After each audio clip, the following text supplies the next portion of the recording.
Actually, I've been asked to speak on the question of 4 labor codes, which are recently passed by the central government. And all these things were there. There were 29 labor laws.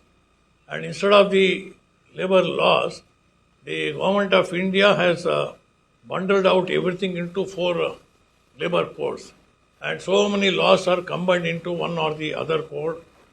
Code on minimum wages, code on social security, code on industrial relations, and code on many other things are there, health, working condition, safety. This way, 4 labor codes are brought.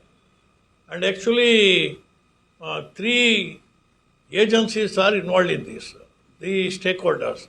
One is the government, another is the employees, and then the employees. And the codes, what they are up to. And all the 29 labor codes, most of them were in protection of the working class, protection of the rights of the workers.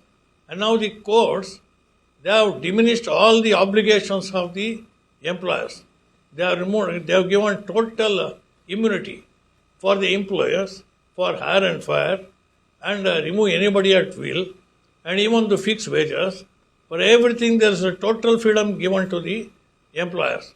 On the other hand, employees, whatever protection they enjoyed up to now, whether with regard to retrenchment or regarding layoff or regarding lockout, all these things, there was government permission was required. And this was under the Industrial Relations Code now. Now earlier, any factory which is having employees more than 100 had to seek a governmental permission, whether for retrenchment or for lockout or layoff. Now that has been increased, meaning more than 300. Actually, by that, about 80% of the working class, they are freed of all immunity. They had immunity from this labor law. There was protection. Now that protection is gone. Only few industries who are employing more than 300 workers, only they have to seek permission now. Up to 300 employees, they did not seek permission, meaning there is hire and fire. And even fixed term employment is there. About that also. Then what is the question of minimum wages? They are going to fix the minimum wages. That means there are no more going to be any permanency of job. They will bring fixed term employment, or they will go for contractualization of employment. And actually, up to now, there was one very important law which was brought in 1970.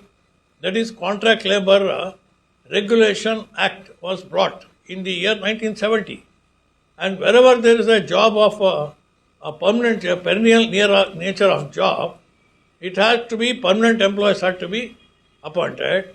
And by chance, if contract employee is appointed or casual employee is appointed, if you go to the court and if you are able to prove it is a job of perennial nature, for years together job is there, then the court had to strike down the contract and they had to make them permanent employee not only, all the back wages they were supposed to get.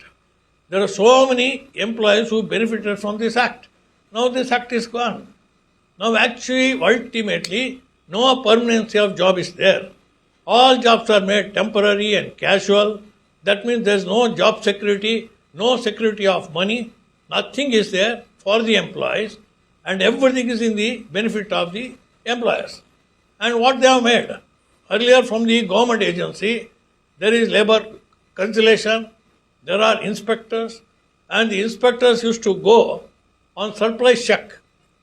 And if they find many of the provisions of the Factory Act or ID Act, if anything is violated, they could always take action. And action against employers means such penalty was there, even they could be imprisoned. So employers were in fear. They were not supposed to violate any provision of the law. Even they could be imprisoned. Such cases were there.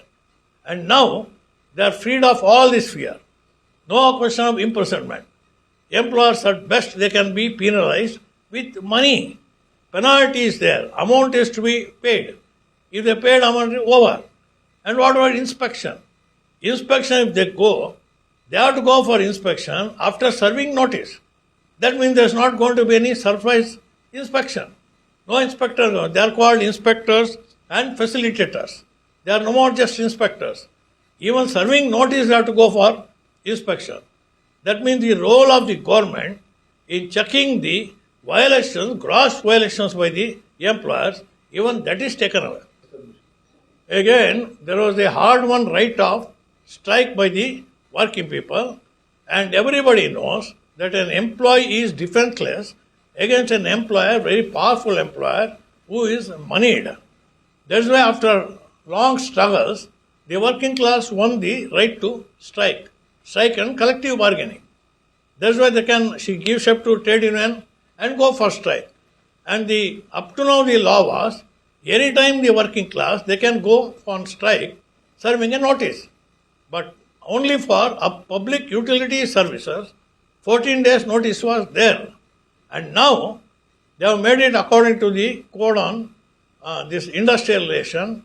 They have made it that the working class, if they want to go on strike, they have to go notice of 14 days up to 60 days. Meaning, that is the period they have made to serve the notice. Anytime within 16 days they can go. But the point is, what a surprise thing used to be there, strike.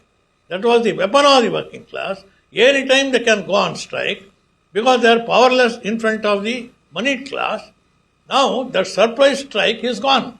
They cannot go on strike. Now the employers will be prepared with alternatives. They will see that the strike is becoming a failure. So this is another very damaging thing, attack on the working class.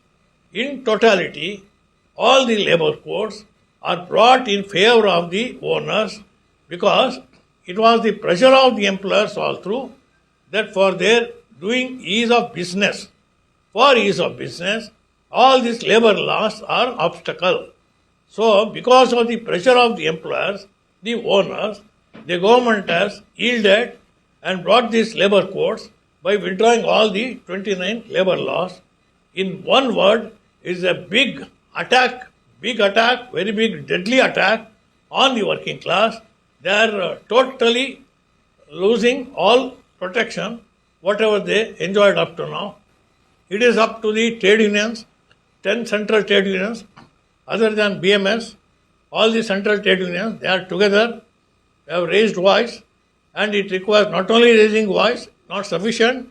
What we require is mighty movement, united movement of the entire working class of India. Only then we can pressurize the government and see that the labor codes are withdrawn and the 29 labor laws are brought back.